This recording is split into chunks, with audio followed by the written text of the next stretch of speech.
How far do you plan to take your brand? Far. Like, Man, that's I kind of want to like be, yeah, come on, of course. Of Of course, but I really want to be, I want to be known as a photographer, a worldwide photographer, and really, I'm figuring out that really takes me to go outside my box, and really develop the niche that I want. I don't know if that's boudoir or just focusing more on photojournalism. I'm figuring it out right now because I really love writing. I'm in school. I graduated in May. Graduating with my communications degree. So, yeah, I really love writing and developing different content strategies. So, I'm really looking forward to include my writing into my photography.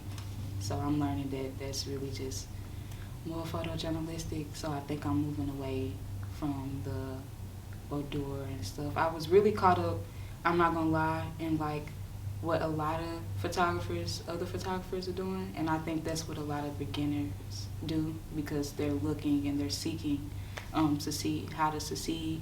And I won't say that I went the wrong way about it because I gained a lot of experience that I'm glad to have.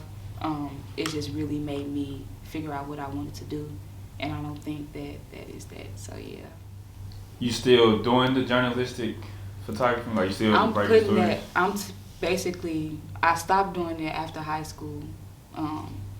So I'm basically pulling that approach back into my photography because I felt like at first I was just so caught up on writing and people weren't seeing my photography. But they actually were. And they were really just intrigued and interested in my writing too. So I'm just pulling that back into my photography. I'm including my writing into it more. So yeah.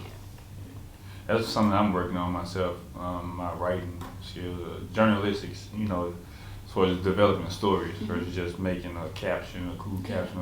I'm actually starting to put details and stuff into it. Yeah, like no offense, it's just not all of that to me. Like, you know what I'm saying? Like being able to post a picture is good, but it's like I have to have a reason. Like, what's my reason of posting this picture? And I know that's not every photographer, but that's really how I figured out that photojournalism is for me because I just can't post anything. It's just try to put one of those cool captions because it gets boring. Like, I don't know for other people, but for me, it just gets boring for me. So I'm glad that I figured it out now versus later down in my career so I could use it.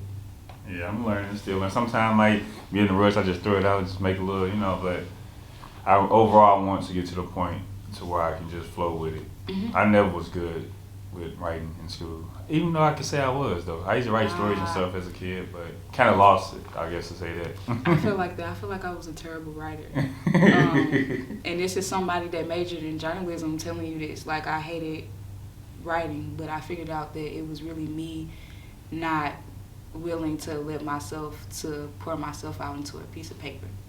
Sometimes we block ourselves from just writing, and it could be probably one of the most, I guess you can say, easiest ways to, relieve stress.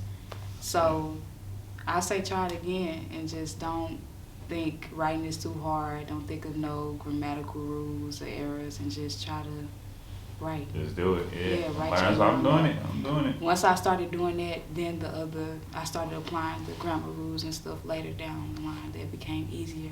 But my teachers, like I said, they live for life.